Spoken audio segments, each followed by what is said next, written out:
Welcome to week 13 of my Mallorca training vlog. Unfortunately, the start of this week the weather wasn't great. It was cold, overcast and rather wet, and consequently I ended up doing a spinning session on Monday evening. Now if you watch this vlog regularly, you'll know that I do a regular spinning session on a Monday evening, and that was absolutely fantastic. But normally I drive down to the gym, but on Tuesday evening, when I had my second spinning session of the week, I decided to ride down there. Unfortunately, on the way down I had a little bit of an incident where I hit a car on the bike. Thankfully I wasn't hurt, but the car was a little bit damaged. Thank heavens for British Cycling is all I can say, and their third-party insurance. The chap I ran into, I have to admit, kind of restored my faith in the human race really. He was an absolute gentleman. His first concern was, you know, how I was and if I was okay and everything. And normally if you have a little bit of a shunt on a bike, the reaction of the driver that you've just hit or has just hit you can be a bit of a factor. Unfortunately, my little incident on Tuesday evening meant that I didn't make it to the spinning session, but because I was on the bike and I was almost there, I did get a few kilometres in that night. And then I went out midweek and I did a 50-kilometre ride.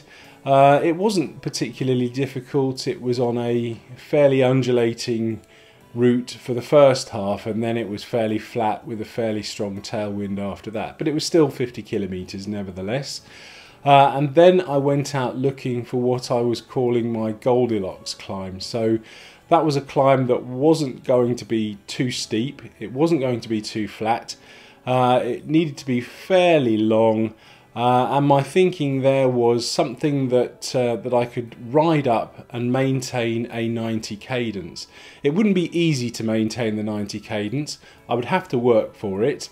But my thinking again was that it would help me to get some climbing miles in. And then once I kind of got a bit fitter on the Goldilocks climbs, then I'd go out and find something a bit steeper and do the same.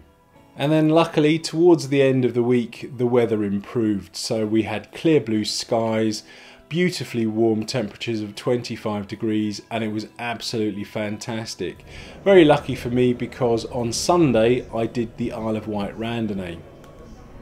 Now if you watch this vlog you'll know that my thinking was that I was going to try the short route because I haven't really done much training this year, plus I've been ill off the bike for about 3 weeks. But I was talking to my chums, and as we were riding round I felt pretty good, and long story short I ended up doing the full 110 kilometres.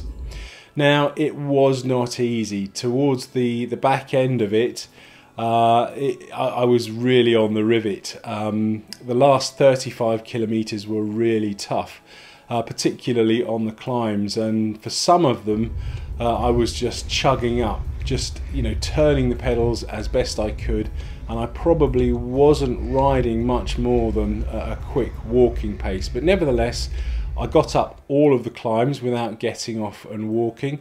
I made it completely the way round, the whole 110 kilometres, all of the hills, made it through all the checkpoints, and I got my certificate in the end, so I was really pleased with myself. As I was riding round I was keeping a very close eye on the percentage of my maximum heart rate and my breathing. So typically for me what will happen is when I'm on a climb my heart rate will rise to about 85–86% of my maximum, but then as it levels out I'm able to breathe my heart rate down. I'll take a couple of cleansing breaths and paying particular attention to the exhaling, and then it returns to normal fairly quickly. And by normal I mean my normal kind of just tick over ride, so about 75%. As the ride went on, so about 50 kilometres in or so, I noticed that my ability to recover was becoming slightly less easy, and then at about 80 kilometres I couldn't recover at all. Well, I say I couldn't recover. Basically what would happen is I'd find a very rare piece of flat road on the island, and we'd be riding along, my heart rate would be as low as sort of 65% of my maximum, but it would feel like I was still at about 85%. So that just demonstrated to me that although I was fit enough to ride the first 50, 60 kilometers, beyond that, then I do need to do some more training. One of the great things about yesterday's ride was that it did break one of the psychological barriers that I've been placing on myself. Up until now, I thought 55, 60 kilometers was the most that I was able to ride, hence me thinking about doing the short route on the randonnée.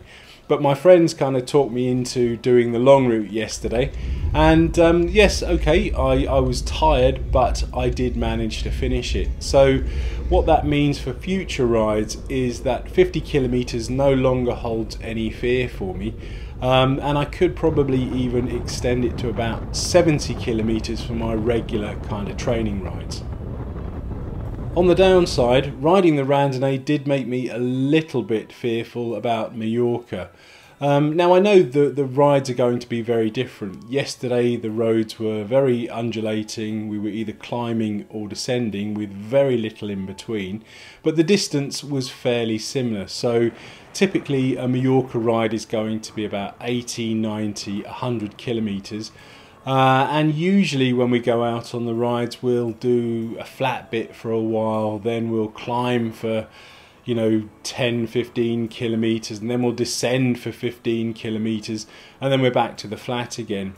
Now yesterday as I was going around, I could feel that I was very tired towards the end, and I was thinking, oh, if I was to go to Mallorca tomorrow, I would not be able to do it. But again, all that means is I've just got to put a bit more training in during the 4.5 months that I've got before we go out there.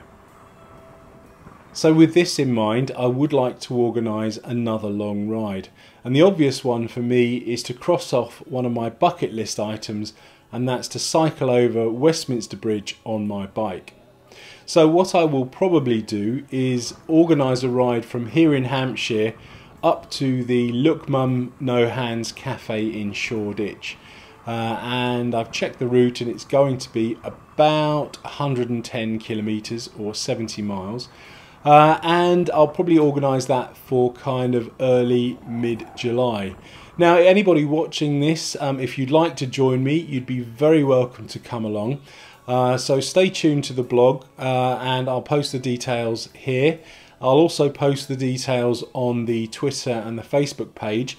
The details of those are down below, so if you follow those you'll be able to know what we're going to do and when we're going to do it. So hopefully I'd like to see as many of you on the ride as possible.